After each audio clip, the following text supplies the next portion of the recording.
ഹരിശ്രീ ഗണപതയേ നമ. അവിഘ്നമസ്തു.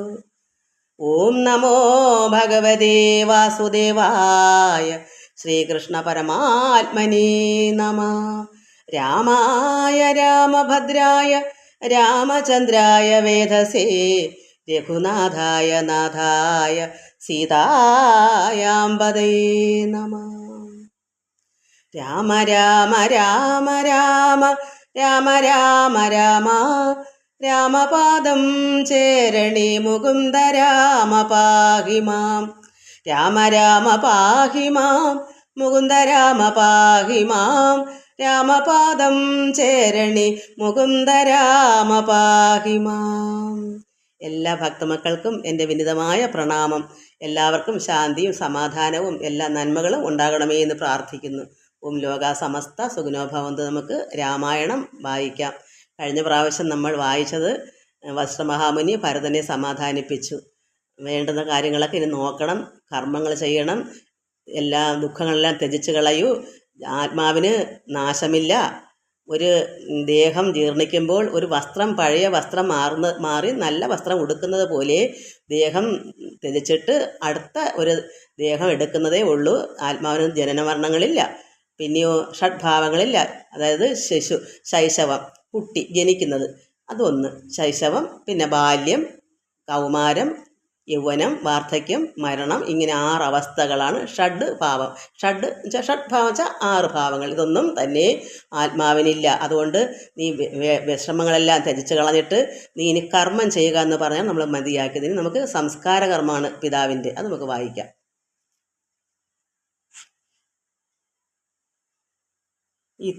ഇത്തം അനാരദം ചിന്തിച്ചു ചിന്തിച്ചു ചിത്തേ ദൃഢമായി അറിഞ്ഞു ദുഃഖങ്ങളും തെക്കുതുവാ തുടങ്ങുക കർമ്മ സമൂഹവും സത്വരമേതും വിഷാദമുണ്ടാകുല.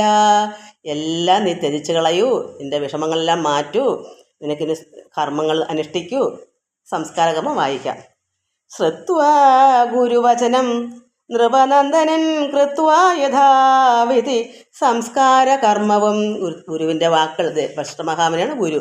ഗുരുവിൻ്റെ വാക്കുകൾ കേട്ടിട്ട് സംസ്കാര കർമ്മം നടത്താൻ. മിത്ര ഭൃത്യ അമാത്യ സോദരോപാധ്യായ യുക്തനായൊരു ഭരതകുമാരനും താത ശരീരം എണ്ണത്തോണി തന്നിൽ നിന്നാദരപൂർവം എടുത്തു നീരാടിച്ചു ദിവ്യാംബര ആഭരണാലേപനങ്ങളാൽ സർവാംഗമെല്ലാം അലങ്കരിച്ചിടിനാൻ.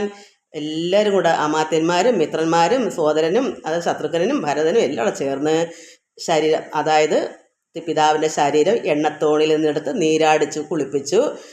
സർവാംഗമെല്ലാം ലേപനങ്ങളെല്ലാം പുരട്ടി അലങ്കരിച്ചു. അഗ്നിഹോത്രാഗ്നി തന്നാൽ അഗ്നിഹോത്രിയെ സംസ്കരിക്കും വണ്ണം ആചാര്യ സംയുതം. അവരുടെയൊക്കെ നിയമം എങ്ങനെയാണെന്ന് വെച്ചാൽ ആചാരങ്ങൾ അനുഷ്ഠിച്ച് തന്നെ അതൊക്കെ ചെയ്തു.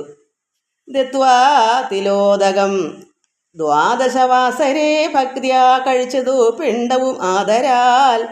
വേദപാരായണന്മാരാം ദ്വിജാവലിക്കോദന ഗോധന ഗ്രാമരത്നാംബര ഭൂഷണ ലേപന താമ്പൂല പൂകങ്ങൾ തോഷണ ദാനവും ചെയ്തു സസോദരം വീണു നമസ്കരിച്ച് ആശീർവചനമാദാനവും ചെയ്തു വിശുദ്ധനായി മേവിനാൻ. എന്നിട്ട് 12-ാം ദിവസം ദ്വാദശവാസരെ ഭക്തിയാ കഴിച്ചത് പിണ്ടവും ആദരാൽ. വേദപാരായണം വെച്ചാൽ ബ്രാഹ്മണർക്ക് അന്ന് കർമ്മങ്ങൾ ചെയ്യുന്ന ബ്രാഹ്മണർക്കെല്ലാം ദാനം, അന്നദാനം, പശുക്കളുടെ ദാനങ്ങൾ, ഗ്രാമ രത്നാംബര ഭൂഷണ ലേപന താമ്പൂല പൂകങ്ങളെല്ലാം ദാനങ്ങൾ ചെയ്തു.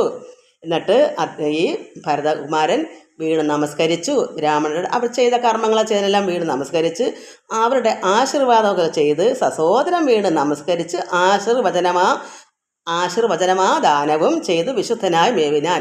എല്ലാം ചെയ്തു ശരിക്ക് കാര്യങ്ങളെല്ലാം നോക്കി അവരുടെ അനുഗ്രഹമൊക്കെ വാങ്ങിച്ച് മേവിനാൻ.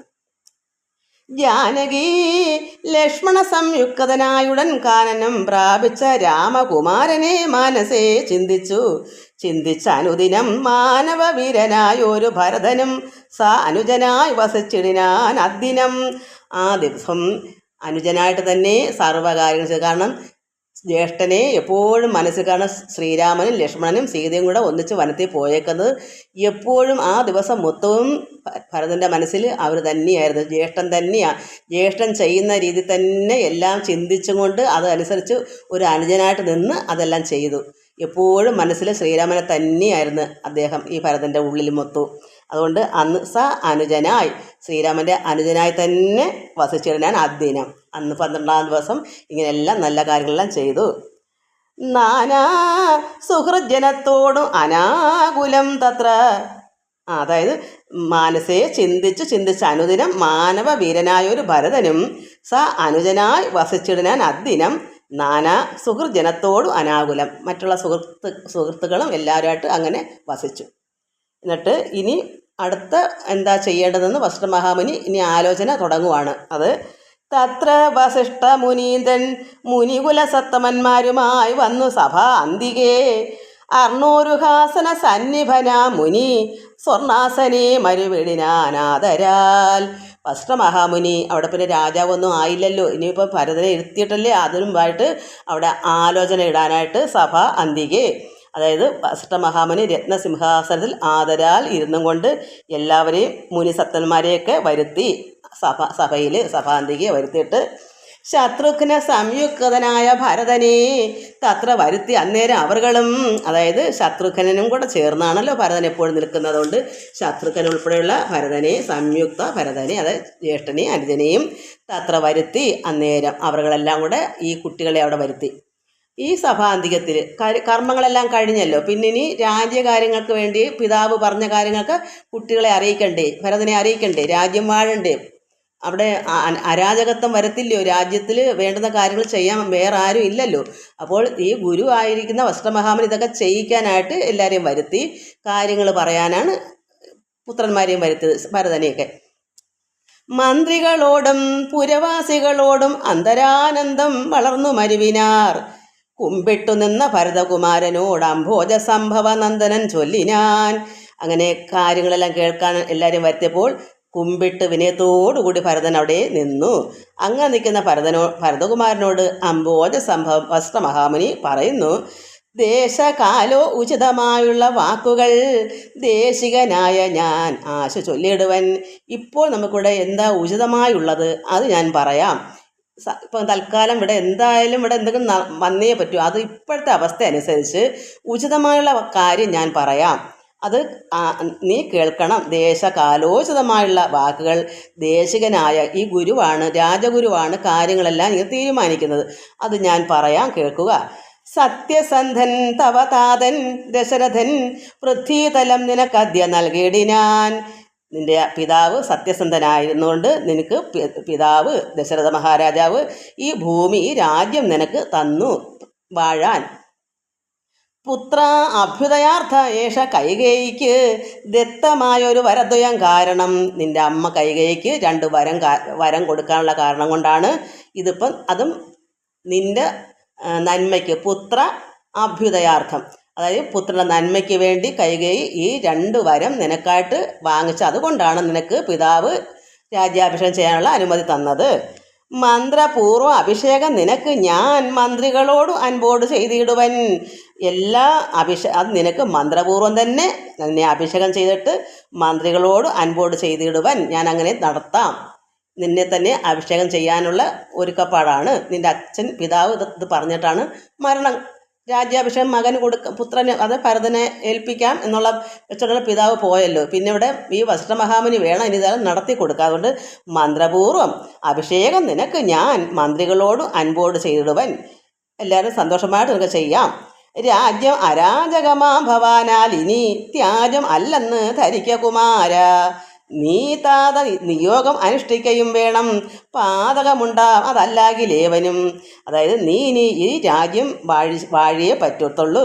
രാജ്യം അല്ലെങ്കിൽ അരാജകമായി പോകും. അതുകൊണ്ട് ഭവാനാൽ ഇനി, അത് ഭരതനാൽ നീ ത്യജിക്കരുത്. ഇത് സാധ്യമല്ലെന്ന് പറയാൻ പാടില്ല. അതുകൊണ്ട് നീ ഇത് മനസ്സിലാക്കൂ. ധരിക്ക കുമാര. നീ താത നിയോഗം അനുഷ്ഠിക്കുകയും വേണം. താതൻ എൻ്റെ വാക്കാണ്, അത് നീ അനുഷ്ഠിക്കുകയും വേണം. അനുഷ്ഠിക്കാതിരുന്നാൽ നിനക്ക് പാതകമുണ്ടാം, അത് ചെയ്യാതിരുന്നാൽ. അതുകൊണ്ട് നീ രാജ്യം വാഴണം. നിൻ്റെ പിതാവിൻ്റെ ഇഷ്ടം അങ്ങനെയാണല്ലോ. അതുകൊണ്ട് നിനക്ക് അത് ത്യജിക്കാൻ പാടില്ല, നീ നടത്തിയേ പറ്റത്തുള്ളൂ, അല്ലെങ്കിൽ നിനക്ക് പാപമുണ്ടാകും. ഒന്നൊഴിയാതെ ഗുണങ്ങൾ നരന്മാർക്ക് വന്നുകൂടുന്നു ഗുരുപ്രസാദത്തിനാൽ. ഗുരുപ്രസാദം ഉണ്ടെങ്കിൽ ഒന്നൊഴിയാതെ സർവ്വ ഗുണങ്ങളും നിനക്ക് വന്നു ചേരും. പാതകം അതായത് പറഞ്ഞാൽ കേൾക്കാത്ത അവസ്ഥയാണെങ്കിൽ ഈ ഗുണത്തിന് പകരം എന്ത് വരും? തിരിച്ച് ഓപ്പോസിറ്റായിട്ട് വരും, പാപമല്ലേ. അത് എന്തായാലും നീ അത് ആ വാക്ക്, പിതാവിന് കൊടുത്ത വാക്ക് ചെയ്തേ പറ്റൂ. കൈകൈ പറഞ്ഞ വാക്കാണ് അത്. അങ്ങനെ വരം നിനക്ക് വേണ്ടി വാങ്ങിച്ച് വെച്ചേക്കുവാണ്. അത് നീ അനുഷ്ഠിക്കാതിരുന്നാൽ നിനക്ക് പാപമുണ്ടാകും. അങ്ങനെ വന്നാൽ നിനക്ക് ഗുണത്തിന് പകരം ഓപ്പോസിറ്റാകെ വരുന്നത്. അതുകൊണ്ട് നീ പാതകമുണ്ടാ അതല്ലാകിൽ ഏവനും ഒന്നൊഴിയാതെ ഗുണങ്ങൾ നരന്മാർക്ക് വന്നുകൂടുന്നു. ഒരു ഗുണക്കേടുമില്ല, എല്ലാം നിനക്ക് ഗുണമായിട്ട് വരണം. എന്താ കാരണം? ഗുരുപ്രസാദം വേണം. മാതാവിൻ്റെയും പിതാവിൻ്റെയും ഗുരുക്കന്മാരുടെയും അനുസരണ നീ പാലിച്ചാൽ നിനക്ക് ഒരു ഗുണവും ഇല്ലാതെ വരത്തില്ല. സർവ്വതും ഗുണം തന്നെ ഏറി വരും ഗുരുവിൻ്റെ പ്രസാദമുണ്ടെങ്കിൽ. എന്നരുൾ ചെയ്തു വസിഷ്ഠ മുനിയോട് നന്നായി തൊഴുതുണർത്തിച്ചു ഭരതനും. ഇതൊക്കെ നമുക്ക് പഠിക്കാനാ. നമുക്ക് മാതാപിതാ ഗുരു ദൈവം. അപ്പം ഈ മാതാവും പിതാവും ഗുരുവാണ് നമുക്ക് ദൈവമായിട്ട് കാണത്തക്കതായിട്ടുള്ളത്. അല്ലാതെ നമുക്ക് കാണാത്ത ദൈവം, ഇത് ഈശ്വരൻ അരൂപിയാണ്. അപ്പോൾ എന്തെങ്കിലും നമുക്ക് എന്തെങ്കിലും ചെയ്തു തരണമെങ്കിൽ പിതാവും മാതാവും ഗുരുവൊക്കെയാണ് നമുക്ക് ചെയ്തു തരുന്നത്. ആര് ചെയ്യിക്കുന്നു? ഈശ്വരൻ. അങ്ങനെയാണ് നമുക്ക്. അതുകൊണ്ട് നമുക്ക് ഗുരുത്വം എല്ലാവർക്കും വേണം. മാതാവിനോടും പിതാവിനോടും ഗുരുവിനോടൊക്കെ ഏറ്റവും ഒന്നാം സ്ഥാനം മാതാവിന് തന്നെയാണ്. കാരണം പരമാത്മാവായ ഈശ്വരൻ കൃഷ്ണനായിട്ട് അവതരിച്ചതുപോലും ഭൂമിയിൽ അവതരിക്കണമെങ്കിൽ മാതാവ് വേണം. ലോകമാതാവായ പരാശക്തി അമ്മയാണ്. ആ മഹാമായ അമ്മ ഇല്ലാതെ ദേഹം കിട്ടത്തില്ല. അതിന് ജീവനും ഊർജ്ജവും ഒക്കെ കൊടുക്കുന്നത് ആരാണ്? അമ്മയാണ്. അപ്പം അതാണ് ഒന്നാം സ്ഥാനം അമ്മയ്ക്ക് തന്നെ കൊടുക്കുന്നത്.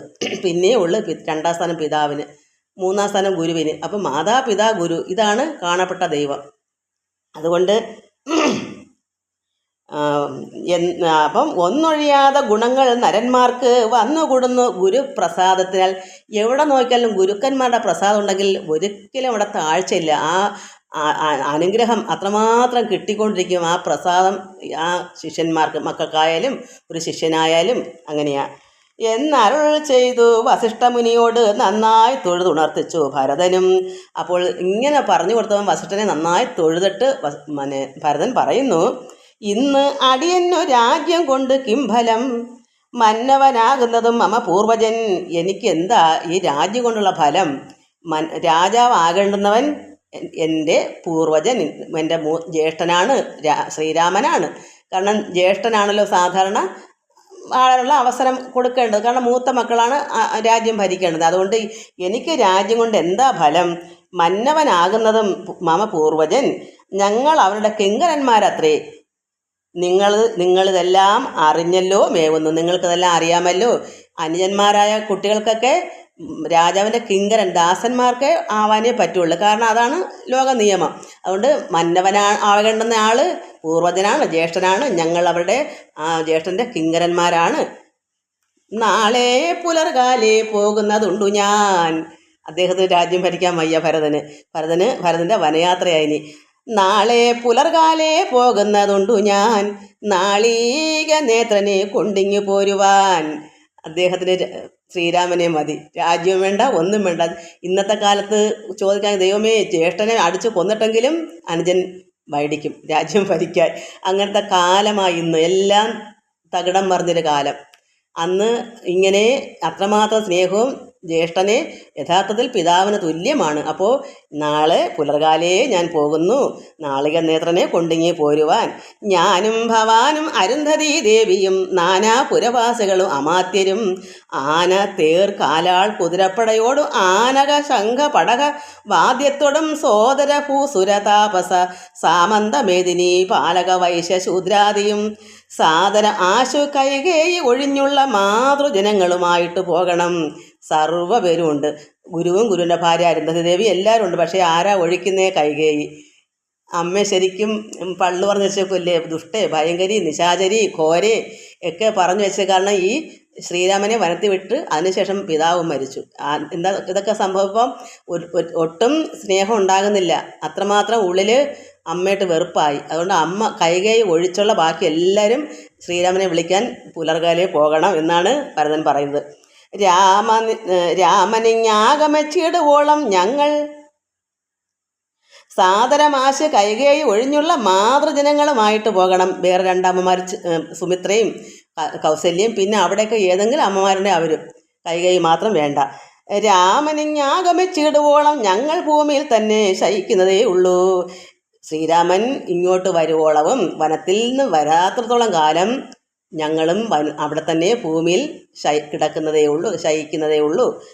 മൂലഫലങ്ങൾ ഭുജിച്ചു ഭസിതവും ആലേപനം ചെയ്തു വൽക്കലവും പൂണ്ട് താപസവേഷം ധരിച്ചു ജട പൂണ്ട് താപം കലർന്ന് വസിക്കുന്നതേ ഉള്ളൂ. താപം, അത്രമാത്രം ദുഃഖം ഉള്ളിൽ നിന്ന് പോയിട്ടില്ല. വസിഷ്ഠമഹാമുനി എന്തൊക്കെ പറഞ്ഞിട്ടും ആ ഉള്ളിലെ വിഷമം പോകുന്നില്ല. എല്ലാം ത്യജിച്ച് എന്നിട്ട് കർമ്മം ചെയ്യുമെന്ന് പറഞ്ഞിട്ടും ആ ഭരതൻ്റെ ഉള്ളിൽ നിന്ന് വിഷമം അങ്ങനെ പെട്ടെന്ന് പോകാൻ പറ്റുമോ? അത്രമാത്രം അല്ലേ ഒരു കഠിന കാര്യങ്ങളല്ലേ അവിടെ ചെയ്തത്. അതുകൊണ്ട് ഞങ്ങളും, അത് ശത്രുഘ്നനും ഭരതനും, ഞങ്ങളും മൂലഫലങ്ങൾ, അവിടെ വേവിച്ച ആഹാരങ്ങളൊന്നുമല്ല, കായ്കനികളോ ഇലകളോ നദിയിലെ വെള്ളമോ ഒക്കെ കുടിച്ചങ്ങനെ മൂലഫലങ്ങൾ പൂജിച്ച് ഭസിതവും ഭസ്മമൊക്കെ പൂശി, ഭസിതം വെച്ചാൽ ഭസ്മം ആലേപനം ചെയ്ത് വെച്ചാൽ അതൊക്കെ അദ്ദേഹത്തെ പൂശി, വൽക്കലവും പൂണ്ട്, അതായത് മുനിമാരുടെ വേഷം പൂണ്ട്, താപസവേഷം ധരിച്ചു ജട പൂണ്ട്, മുടിയൊക്കെ വളർത്തി ജടയൊക്കെ ആക്കി അത് മുനിവേഷം ധരിച്ച് താപം കലർന്ന് വസിക്കുന്നതേ ഉള്ളൂ. അപ്പോൾ അദ്ദേഹത്തിൻ്റെ ഉള്ളിലിപ്പോൾ എന്താ, ഭരതൻ്റെ ശ്രീരാമനൊക്കെ അത്രമാത്രം ഉള്ളം പിടയുന്ന വേദനയുണ്ടെന്ന് ഭരതൻ ധരിക്കുന്നു. അത്രമാത്രം ഉള്ളിൽ വിഷമമുണ്ട്. അപ്പോൾ ഞങ്ങളും താപം കലർന്ന്, താപം മാറിയെന്നല്ല, താപം കലർന്ന് അത്രത്തോളം ദുഃഖം പൂണ്ട് ഞങ്ങളും അവിടെ ഭൂമിയിൽ ശ്രീരാമൻ വരുവോളവും അവിടെ തന്നെ ഞങ്ങളും കഴിയുന്നതേ ഉള്ളൂ. ആ ഭൂമിയിൽ തന്നെ ഞങ്ങൾ കിടക്കുന്നതേ ഉള്ളൂ, ഞങ്ങളും വരത്തില്ല. ശ്രീരാമൻ എന്ന് വരുന്നു അതുവരെ ഞങ്ങളും അവിടെ കിടക്കും. അത്രമാത്രം ദുഃഖം ഉള്ളിലുണ്ട് ഭരതന്. യുദ്ധം ഭരതൻ താപം കലർന്നു. അപ്പം എന്താ, താപം കൂടി കലർന്ന് കിടക്കുക, അത് മാറുന്നില്ല. അപ്പോൾ ശ്രീരാമൻ്റെ കൂടെ തന്നെ ഞങ്ങളും അവിടെ അങ്ങനെ വസിക്കുന്നുള്ളൂ. ആഹാരം ഇതുപോലെ മൂലഫലങ്ങൾ അവരൊക്കെ എന്താ കഴിക്കുന്ന അതൊക്കെ കഴിച്ച് ഞങ്ങളും ജടപൂണ്ടും മരവൂരെ കൊടുത്തും അങ്ങനെ ഞങ്ങളും അവിടെ കഴിഞ്ഞോളാം. യുദ്ധം ഭരതൻ പറഞ്ഞത് കേട്ടവർ എത്രയും നന്ന് ചൊല്ലിയിടിനാർ. ഇത്രയും പറഞ്ഞപ്പോൾ അവിടെ കേട്ട് നിന്നവർ അത്രയും അത് നല്ലത് തന്നെയെന്ന് സന്തോഷം. കാരണം എല്ലാവർക്കും ഈ അവസ്ഥയാണ്. കൈകേയിക്ക് ഒഴിച്ച് ബാക്കി എല്ലാവർക്കും ദുഃഖമാണ്. ആ ദുഃഖം പോകത്തില്ല. വസിഷ്ഠമഹാമുനി എത്ര ഓതിയാലും എന്തെല്ലാം പറയാം, അല്ലെങ്കിൽ അങ്ങനെയുള്ളൊരു സന്യാസിയായി തീരണം. അവർക്ക് പിന്നെ എല്ലാം സമദൃഷ്ടിയാണ്. മരണമെന്ന് പറഞ്ഞാലും വനമെന്ന് പറഞ്ഞാലും എല്ലാം അവർക്ക് ഏകമായിട്ട് ഒരേ അവസ്ഥയാണ്. സുഖദുഃഖങ്ങളൊന്നും അവർക്ക് എല്ലാത്തിനും ഒന്നുപോലെ, ദുഃഖത്തിലും സുഖത്തിലും ഒരേ മനസ്സാണ്. അത് ഇപ്പം ഭരതനോ മറ്റുള്ളവർക്കോ അതാവുമോ? ഇല്ലല്ലോ. അതുകൊണ്ട് ഇത് കേട്ടപ്പോൾ അവിടെ നിന്ന് എല്ലാവർക്കും അത് പറഞ്ഞ് നന്ന് എത്രയും എന്നാണ് പറഞ്ഞത്. യുദ്ധം ഭരതൻ ഇങ്ങനെ പറഞ്ഞത് കേട്ടവരെത്രയും നന്നെന്ന് ചൊല്ലിയിടിനാർ. ചിത്തേ നിനക്കിതു തോന്നിയത് അത്ഭുതം, ഉത്തമന്മാരിൽ അത്യുത്തമനല്ലോ നീ. ഇത്ര നിനക്ക് തോന്നിയത് നിനക്ക് അത്രമാത്രം അത്ഭുതമാണ് ഞങ്ങൾക്ക്. നീ ഉത്തമന്മാരിലും അത്യുത്തമനാണ്. കാരണം ലോകത്ത് കൈകേയിയുടെ കണക്ക് ചിന്തിച്ചാൽ മകൻ ഈ ഭരതൻ വിചാരിക്കും ജ്യേഷ്ഠൻ ഇങ്ങോട്ട് വരേ വേണ്ട, ഞാൻ തന്നെ രാജ്യം ഭരിച്ച് നോക്കിക്കൊള്ളാമെന്ന് പറയും. ഇന്നത്തെ കാലം അങ്ങനെ. അതുകൊണ്ട് അവിടെ കേട്ട് നിന്നവർ അത്രയും പറഞ്ഞു നന്ന് നീ ഉത്തമന്മാരിലും ഉത്തമനാണ്. സത്യമായ കാര്യമാണ് അത് നമുക്കും ഇത് വായിക്കുമ്പോൾ അറിയാമല്ലോ. അതുകൊണ്ട് ചിത്തേ നിനക്കിത് നിൻ്റെ മനസ്സിൽ തോന്നിയത് അത്ഭുതമാണ്, ഉത്തമന്മാരിലും അത്യുത്തമനല്ലോ നീ. സാധുക്കളേവം പുകഴ്ത്തുന്നത് നേരം ആദിത്യദേവൻ ഉദിച്ചു ഭരതനും ശത്രുഘ്നോടുകൂടെ പുറപ്പെട്ടിതു. അങ്ങനെ ഇതൊക്കെ പറഞ്ഞ് നിൽക്കുകയും ചെയ്ത് സൂര്യൻ ഉദിച്ചു, നേരം വെളുത്തു. ഭരതനും ശത്രുഘ്നോട് കൂടെ പുറപ്പെട്ടതു. തത്ര സുമന്ത്ര നിയോഗേന സൈന്യവും സത്വരം രാമനെ കാണാൻ നടന്നിതു. അങ്ങനെ അവർ തത്ര സുമന്ത്ര നിയോഗേന, ആ സുമന്ത്ര മന്ത്രിയുടെ നിയോഗപ്രകാരം സൈന്യമൊക്കെ വരുത്തി സത്വരം രാമനെ കാണാൻ നടന്നിതു. ചിത്തേ നിറഞ്ഞു വഴിഞ്ഞ മോദത്തോടുല പോയി കാണാമല്ലോ എന്നുള്ള സന്തോഷം ആ ചിത്തത്തിൽ നിറഞ്ഞു വഴിഞ്ഞ മോദത്തോട്. കാരണം ഇനിയിപ്പം പോകാനൊക്കെ തയ്യാറെടുത്താൽ പിന്നെ കണ്ടോളാൻ ഇരിക്കുകയല്ലേ, വിളിച്ചുകൊണ്ട് വരാനായിട്ടുള്ള വെപ്രാളമാണ്. അതുകൊണ്ട് അവർക്ക് സന്തോഷം വഴിഞ്ഞു മോദത്തോടും രാജധാരങ്ങൾ കൗസല്യാദികൾ തഥാ രാജീവനേത്രനെ കാണാൻ നടന്നിതു. താപസശ്രേഷ്ഠനും വസിഷ്ഠനും പത്നിയും താപസ വൃന്ദേന സാഗം പുറപ്പെട്ടു. എല്ലാവരും രാജധാരങ്ങൾ, അവിടുത്തെ മാതാ എല്ലാവരും അവിടെ രാജധാനുള്ളവരൊക്കെ എല്ലാവരും കൗസല്യാദികൾ വെച്ചാൽ അമ്മമാരും തഥാ രാജീവ നേത്രനെ ഈ അതായത് നമ്മുടെ ശ്രീരാമനെ കാണുവാനായി നടന്നിതു. താപസ ശ്രേഷ്ഠൻ അത് വസിഷ്ഠമഹാമുനി പത്നി അരുന്ധതി ദേവി താപസ ശ്രേഷ്ഠൻ വസിഷ്ഠനും പത്നിയും താപസ വൃന്ദേന സാഗം പുറപ്പെട്ടു. ഭൂമി കിളർന്നു പൊങ്ങിയിടും പൊടികളും വ്യോമനി ചെന്നു പരന്നും ചമഞ്ഞിതു. കാരണം ഇത് അന്നൊക്കെ ടാറിങ്ങുള്ള റോഡൊന്നും അല്ലല്ലോ. ഈ രഥം ഉരുളുമ്പം പൊടി കൊണ്ട് അഭിഷേകം ഭയങ്കരം പൊടി. അതുകൊണ്ട് ഭൂമി കിളർന്നു. കാരണം ഇളവി മറിയും ഈ വണ്ടി ഉരുളുമ്പം. അതുകൊണ്ട് കിളർന്ന് പൊങ്ങിയിടും പൊടികളും വ്യോമനി ആകാശത്ത് ചെന്ന് പരന്ന് ചമഞ്ഞ് ആകാശം മൊത്തവും പൊടി കൊണ്ട് നിറയും, പുക പോലെ ഈ മണ്ണ്. രാഘവ ആലോകൻ ആനന്ദ വിവശരാം ലോകരറിഞ്ഞില്ല മാർഗഖേദങ്ങളും. അത്രമാത്രം ആനന്ദമുണ്ട്. രാഘവ ആലോകൻ ആനന്ദ വിവശരാം, ആനന്ദം കൊണ്ട് എല്ലാവരും അങ്ങ് വിവശരായി.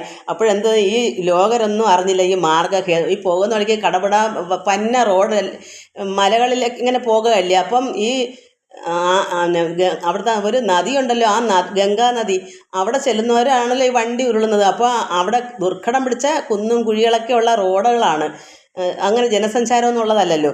അപ്പോൾ അതുകൊണ്ട് ഇതിനകത്ത് ഈ പോയതൊന്നും ആനന്ദം കൊണ്ട് ഈ ദുഃഖങ്ങളൊന്നും എന്താ മാർഗമധ്യമുള്ള വഴി തടസ്സങ്ങൾ കുണ്ടിടുക്കൊക്കെ അത് രാഘവ ആലോകന ആനന്ദ വിവശരാം ലോകരറിഞ്ഞില്ല മാർഗഖേദങ്ങളും. വഴിയിൽ കൂടെ പോകുമ്പോൾ ഉള്ള വിഷമങ്ങളൊന്നും അതിലിരുന്നവരാരും അറിഞ്ഞില്ല.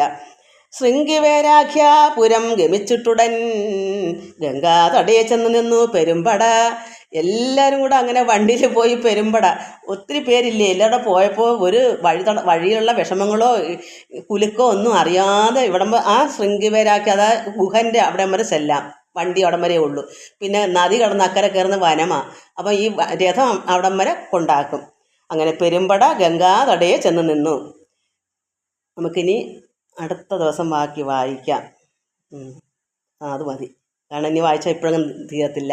അപ്പോൾ ഒത്തിരി സമയം പോകും. എല്ലാവർക്കും നമസ്കാരം. എനിക്ക് അങ്ങോട്ട് ഇന്ന് എന്തോ വല്ലാത്തൊരു സമയം പോലെ ഉണ്ടെന്ന്, രാവിലെ എന്തോ ഒരു വല്ലായ്മയുണ്ട്. അതുകൊണ്ടിന്ന് നമുക്ക് ഇത്രയും മതി മക്കളെ. എന്താ പോരെ? എല്ലാവർക്കും നമസ്കാരം. ഓം ലോക സമസ്ത സുഖിനോ ഭവന്തു. എല്ലാവർക്കും സുഖം ഭവിക്കണം. ഇത് ഞാൻ ഇന്ന് നന്നായി വായിച്ചു തന്നെ എനിക്ക് അറിയില്ലെങ്കിലും മക്കളിത് വായിച്ച് മനസ്സിലാക്കുക. എല്ലാവർക്കും നമസ്കാരമുണ്ട്. ഹരി ഓം ഹരി ഓം ഹരി ഓം.